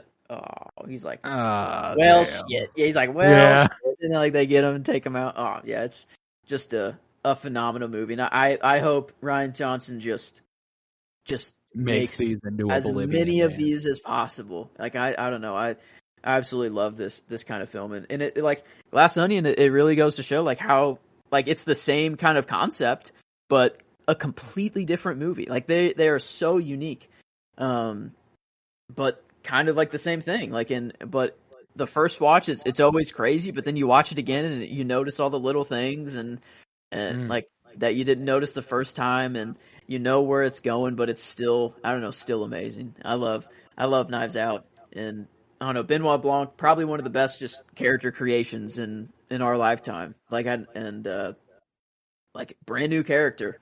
I love Benoit Blanc, love Ryan Johnson, the whole cast. I don't know, just a good way to have an ensemble cast in a movie too. Oh, Like, dude, I love that idea. both. Murder mysteries with just A-list actors. Yeah. Fuck yeah. What's not to like about this? You know, like I'm so in. It's a game of Clue, but just in movie format and way more interesting and way more entertaining. But yeah, that's what's that, 40? Yeah, 42. Only got 2 more. Hell yeah. But hell yeah.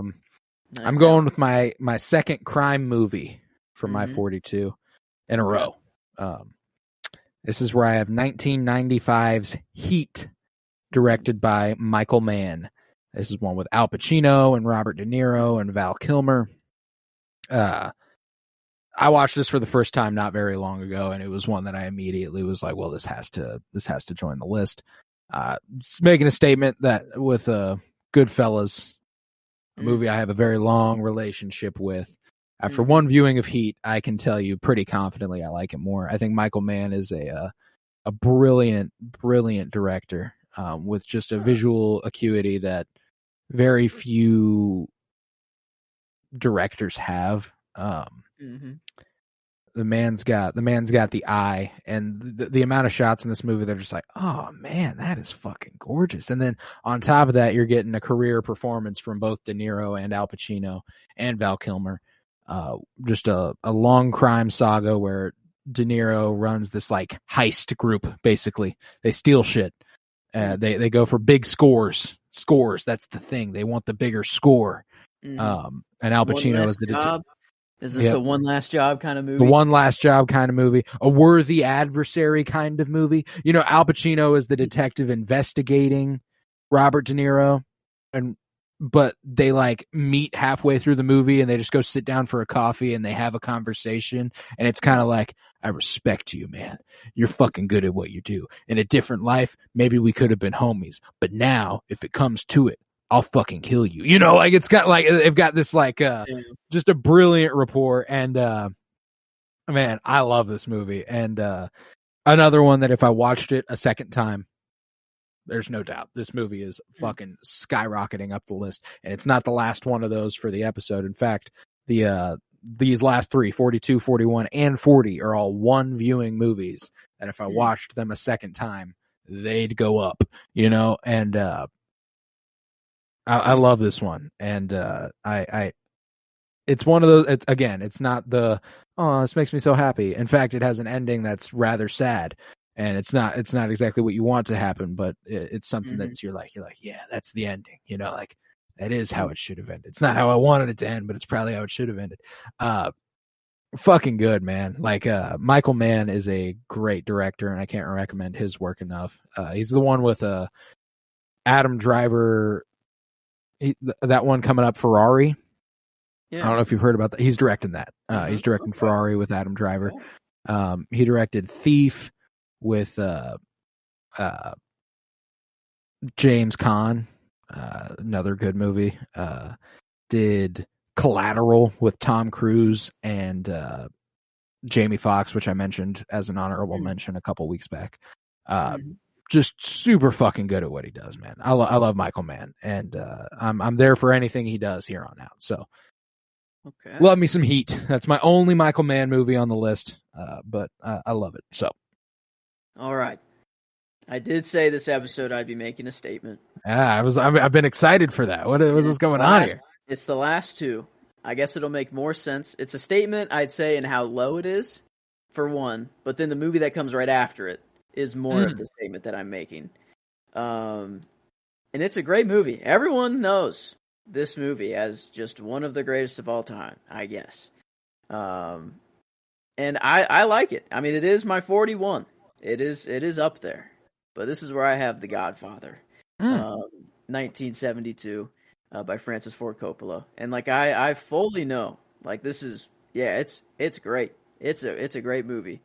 But it's a 3-hour movie that, like, all the hype that I heard about it before going into it, I expected I don't know. I expected something much more grand than I guess what we got. But I mean, the craft of it, I can't deny. It's a beautiful movie. The performances in it are undeniable. But as far as it goes, I don't really have any draw to watch it again. In my opinion, I've seen it. I know what it all is. I don't It insists really upon care. itself, Lois. Yeah, I don't really care. I do not care for The Godfather. It's one of my favorite Family Guy bits. They're about to die and about to drown, and he's like, "I have a confession to make." And they're like, "What?" He says, "I do not care for The Godfather." And they're like, "What? You don't care for the? How could you not like?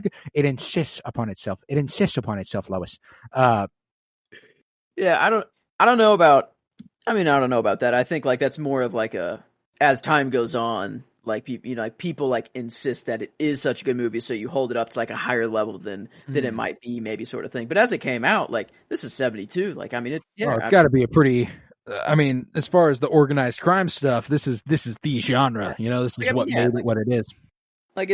People as far as crime go, mob boss goes, this is what everyone goes to. If they're going for any mob boss example or anything, let me make you an offer I can't refuse. That. How many times have you heard that? The Marlon Brando impression. It's everywhere. Everyone does it. And I remember I had this on the day of my daughter's wedding, and did he have something in his mouth when he did that, or is he just doing prosthetic? That? It's a prosthetic. Okay, that's extending his chin. But you come to me on the day of my daughter's wedding. You don't even call me the Godfather. Just that whole thing.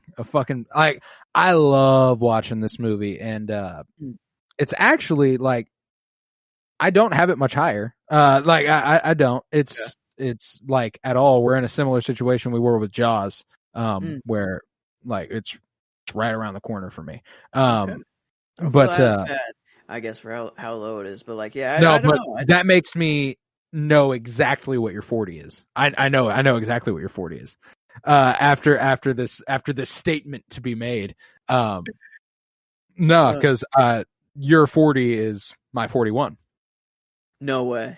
Barbie, directed by Greta Gerwig. Oh my god, that is awesome. That is amazing. Okay. Yeah, your 40 is my 41. I loved this movie, but it's a one viewer for me. So another one that I wanted to get around to before this came up, but I just didn't get a chance to. I absolutely love this movie, man. I love Barbie. Now, unlike you, I do not have it above The Godfather, but I only have it a little bit behind The Godfather. So, okay, yeah, we can kind of talk about this together since it is your 40. But no, man, I loved Barbie. I thought that Greta Gerwig knocked it out of the park. This is my first Gerwig, also, by the way. This is of the three I have. This is my bottom. I love this movie though. Love Margot Robbie. I love Ryan Gosling. The photography by Rodrigo Prieto was so fucking good, and the fact that it's not all we're getting from him this year makes me so happy, as he's also doing Killers of the Flower Moon. Dude, this is a movie that when it is available for me to watch at home, I will be watching this into oblivion. I will be watching it over and over and over and over because it is so fucking good. And so pretty and so heartwarming. I feel like I'm making a statement too with it being above Goodfellas and Heat and The Dark Knight and all this. It's that good of a movie, man. It's deserving and it belongs among those titles. And it's a one viewer for you as well, right? Yeah. Only one, and that's right now it's 40, and I already have it above The Godfather, and it was exactly for that reasoning, is that I know I'm going to watch this movie way more than The Godfather. I'm going to watch this movie all it's just it's so fun. I don't know. It's just, and it's my second Gerwig. I think I already said Lady Bird. I was down. Where is Lady Bird? Where are you? 65 for me, Lady Bird. and yeah, I got one more to come, a little bit higher up. Love it. Little Women's just, I don't know. That one just hit a little differently. It's my top one as well, and that won't Yeah. be for a while. That Little Women was a little different, but Barbie, like, oh my god, it was hyped out of oblivion. But even while watching, I'm like, okay, yeah, no, I'm that fully good. in. Like, I'm fully in. Like, it was just so funny, but then at the same time, like, just a really, like, just a good, like, social, just a, I don't know what I'm trying to say, just like a good social commentary. Yeah, just like of the times and of everything, and I don't know, like, you know, when Patel's out here saying that they're gonna make Hot Wheels and Uno and all the, you know, all these other movies, and like they're missing movies the point. for women by women, bro. That's the goal the point here. a little bit. Yeah, that's. I mean, come on. Like, I remember, like, if you're in the theater as a guy, you're either a boyfriend.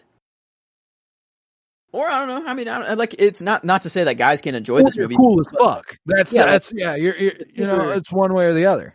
The theater was just dominated by women. Like, at least the theater that I was in, and like, that's just not common, like, whatsoever. Like, I can't remember a movie theater experience where I just saw that many women come out of a movie and like were so happy afterwards. Like, I mean, it was just amazing. Like, just everyone just, hi Barbie, like in the parking lot. Like, it was like over and over. Hi Barbie, hi Barbie, hi Barbie. Like, in the park, like, everyone walking to their cars, everyone just saying it, like, and all the guys were just like, I'm just Ken. Like, that song still stuck. I don't know. I was like, it was stuck in my head. Where else I'd be a 10. Like, and this, like, even the movements he does, like, I don't know. It's was just such a fun movie. Yeah, and like, what a love she sees a friend. Yeah. The heart into like stabbing his own chest, you know, like, Sublime. Yeah, like, there's Sublime. No, like, I fucking love that movie, man. And again, I'm with you. If I see this a second time, I've no doubt it's higher up. You know, like, it's so fucking good. It's so fucking fun. And I have a severe doubt. Severe doubt that we have anything closer on our lists than this. The one spot difference here, 41 and 40. Nuts. Yeah, so close to lining up there, but maybe we'll have one. I don't know, later on, but man, I don't know, just the Barbenheimer moment to live through was just, I don't know, it was so cool. And the way that both of them, like, Barbie became Warner Brothers' highest grossing movie of all time today. Oh, it beat Mario. Is Mario Warner Brothers? No, I believe it's Universal. But did it beat Mario? I think I saw somewhere that it. I think it's the highest grossing movie domestically. Yeah, that's crazy. Like, well, now Oppenheimer's tracking for a $950 million box office performance. Almost gonna hit $1 billion. Yeah. If they re-release that, it's like, oh, it's a wrap. It's fucking over. Boom. That's. Well, and who knows how long it'll stay in theaters now that shit's getting delayed. You know, like, that shit could stay in theaters. You know, like, and that's what's so fucking cool about these movies, man. Is that, like, it just feels like we're experiencing a moment for film and filmmakers. You know, even in spite of the strikes going on and stuff, like, even that feels like a moment for them as well. Like, if they can. Hopefully they get what they are asking for and will keep getting these fantastic fucking movies, you know? Because if this is what they're doing when they're not getting paid, well, what are they going to do when they are getting paid well? Yeah. Like, yeah. I don't know. Just, it was, I don't know. And I didn't, like, it took me a little bit to get to Barbie to actually see it. Like, I wasn't in, like, the first wave at all, I don't think, of, like, all the moviegoers, but it felt like it. Like, when I was, I mean, it felt like, just the amount of pink that was in, like, just being worn for everybody, like, the outfit, like, people were dressing up, you know, like, for this, and I don't know, it's like like a Marvel movie, but for girls, like, a little, like, you know, like, the same amount of, like, enthusiasm that I put into, like, a Marvel movie, like, dressing up, or no, I remember to, like, my favorite like that, from the Barbenheimer moment was, Barbie is Black Panther for white women. That's pretty good. Yeah, that's I mean, culturally impactful. Like, I mean, astonishingly so.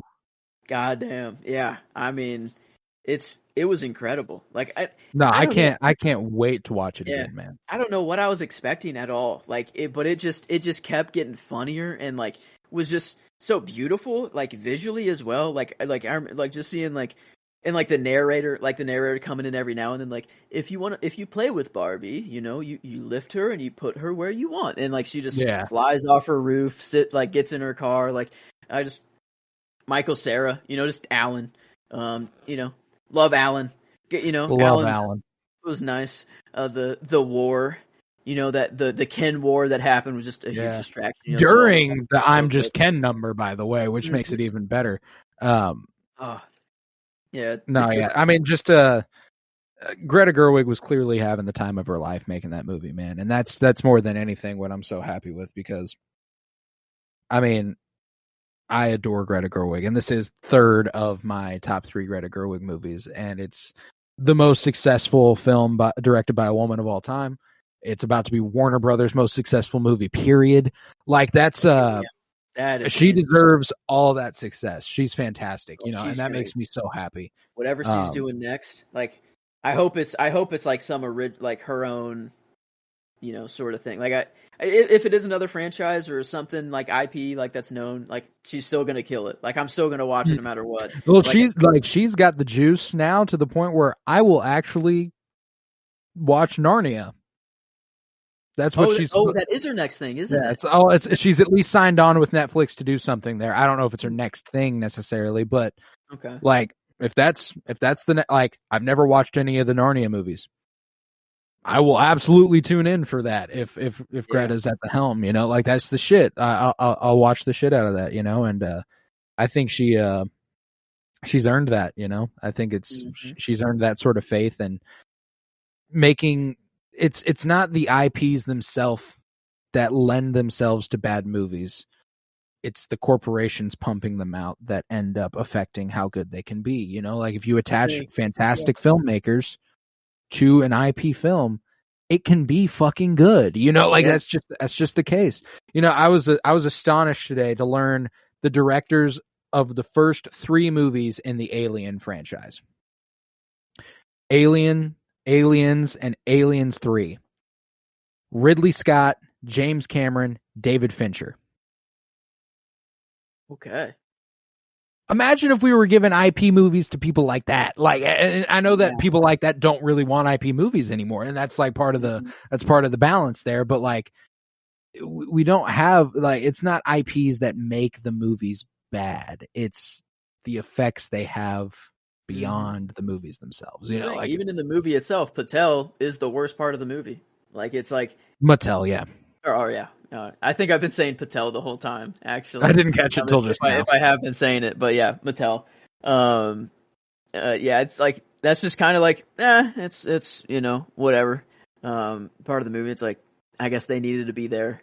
You know, they wanted to put themselves in it, and they made themselves look like a mega corporate. It's very weird that like I don't know. It's a mixed bag with the Mattel side of things, but nevertheless, it's one of the most enjoyable movies of the year, if not the most enjoyable movie of the year. I'd say it is. Yeah, Asteroid City was a little different. Like just it's a different kind of enjoyment, you know. Yeah. Like it's first West movie I'm seeing in theaters, and like the build as far as the heartwarming. This makes me happy. I love watching this. Barbie's probably movie of the year. Yeah, but it's probably 4th on my 2023 ranking after rewatching Past Lives, which is kind of wild. Like it's been a really, really good year for the best of the best of film. So like it's I love Barbie, man. I love Barbie. So that's what I had at 41. So you had at 40, and I'll top off the list now with my 40. This is where I'm throwing it way back with this one. 1954, Seven Samurai by Akira Kurosawa. This was the statement I absolutely could not make. I was considering putting Barbie above it, and I was like, I can't do that. You know, like I was like, I can't. I just can't. There's just no way. It's so damn good. It's the last one on the list that I've only seen once. Everything here on in, I've seen multiple times. I was so close. I watched my first Kurosawa. Yojimbo? Yojimbo. Yeah, I knew it ended in Jimbo, but I'm like, what's the beginning of it? And then I was about to have a double feature and go Seven Samurai, and then I'm like, 3 hours and 20 minutes. It was it's quite long, quite late in the night, but this is one I can't wait to get. I've heard so much about it, and I can't wait to get to this one. Nah, man, it's extremely formative on film as a whole. It's influential as fuck, and it's so good, man. I enjoy watching it thoroughly, and it won't be the last. Like, the only reason I haven't watched it a second time is because of that runtime. It's so fucking long. It's just it's a huge commitment. But once you've made that commitment and you're watching it, it's as enjoyable as any movie you'll ever watch. Like, it's Toshiro Mifune is so fucking good in it. Probably plays the most interesting character of the movies I've seen with him in it. Just kind of a conflicted samurai where it's like the reluctant hero sort of angle where it's like, yeah, I guess I'll help, It's so damn good. Them training the village to defend itself against marauders, and very, very classic trope that has been adapted and say Star Wars like fucking 4 times now. Once in Clone Wars, once in Rebels, once in The Mandalorian, and the Book of Boba Fett, kind of like yeah, no, it's just it's a classic trope, man. It's a heartwarming trope. It's like learning to defend your land, learning to defend your home. Like, it's something you can get behind. And this is I mean, like, you've heard of The Magnificent Seven, the Western. It's just a cowboy remake of this. Like that's all that is. Like a Seven Samurai, The Magnificent Seven. Like, it's just they're like, what if cowboys did this instead of samurais? Huh? Let's do that. Swords are so much cooler. I don't know. Like, how can we Americanize the shit out of this? Yeah. If you had to pick, I'm trying to sit down for a long movie at some point, and the two on between is probably this and Inglourious Bastards. If I had to pick one to watch first, where would you go? Inglourious Bastards isn't quite as long as this, is it? I think it's 3. Just like right at 3 or right under 3, I believe. That's 2.5. Yeah. Oh, maybe not as long as I thought. Okay. Yeah. But 2.5 hours. It's a beefy one. Yeah. Like that's a long movie, but I mean, if after one viewing, I enjoy Inglourious Bastards more. I've only watched both of them once. And it's just the Nazi killing of it all. I love watching Nazis die. So like, it's like, why not? No, but I think that they both have incredible significance, and I would if you're going for the more influential thing, it's obvious. I think it's obviously Seven Samurai. Like, I think that if you have a 3 hour and 20 minute period where you are not going to do anything and you want to do something, I would recommend visiting this before most movies. Like, it's just it's one you have to see at some point, and I think that the sooner the better. I need more Kurosawa. Akira Kurosawa is so fucking good, man. And this is the top one. This is the top Kurosawa movie I have. I think it's 4. I think that's all I've had. Seven Samurai. I know I had Rashomon. I know I had Yojimbo was at 67. Yojimbo. Is it maybe just 3? I think it's just 3. Hidden Fortress, is that him?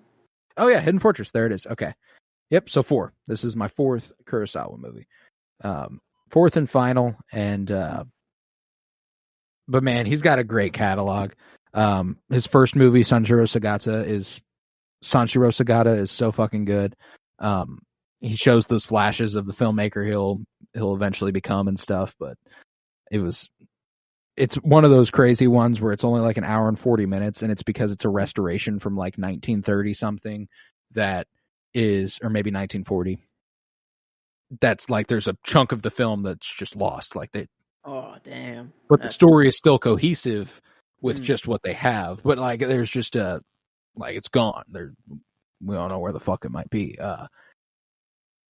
That's wild. And then I've mentioned a couple times, along with the nuclear bomb discussion, I Live in Fear. It's another Kurosawa and Toshiro Mifune movie. where Toshiro plays an elderly Japanese man who's worried about the bombs dropping again in 50s Japan. Just a storied career, and there's still so many Kurosawa movies I haven't made it around to that I want to desperately. Because I've never watched a Kurosawa movie in color. He made it. He eventually started making movies in color, but I've only seen the black and white stuff. But I've seen that the stuff he can do with the paintbrush, if you will, are lovely. You know, Dreams, Ran. Those are two, like, probably my next two Kurosawa movies I want to see really bad. But yeah, thus concludes my 40s, man, and we're getting there. The 30s is when it's heating up. Yeah, we're in the end game now, buddy. This is fucking good. If you will, take me 40 through 49 on your list real quick. Yeah, 40, I had Barbie. 41, The Godfather. 42, Knives Out. 43, Isle of Dogs. 44, Shutter Island. 45, Gladiator. 46, Slumdog Millionaire. 47, Fight Club. 48, Us. And 49, WALL-E. Beautiful. At 40, I had Seven Samurai. 41, Barbie. 42, Heat. 43, Goodfellas. 44, The Dark Knight. 45, Kill Bill. 46, Superman. 47, Doctor Strangelove. 48, In the Mood for Love. 49, A Matter of Life and Death. And with that, we will conclude this episode of the Penny Bloom Podcast. If you would, head to patreon.com/pennybloom-pod, where you'll find over 50 hours of exclusive content, all sorts of shit over there. For $3 a month, you can support this podcast financially, which is huge because it costs me money, and I don't make any off of it unless it's over there. Head to Twitter, follow at PennyBloomPod, follow on Instagram at PennyBloomPodcast. Remember to leave a 5-star rate and review and to continue downloading as we continue our top 100. Next week will bring us the 30s in part 7, 30 through 39, and I've got some goodies there. I don't know, like, looking back at my list this week, like, I had 10 different directors, all of which are fucking gnarly. You know, like, the weak spot is Richard Donner, but I had Kurosawa, Gerwig, Michael Mann, Scorsese, Nolan, Tarantino, Kubrick, Wong Kar-wai, and Powell and Pressburger. Like, some pretty damn good. I got Nolan, Spielberg, Kubrick, Tarantino, another Spielberg.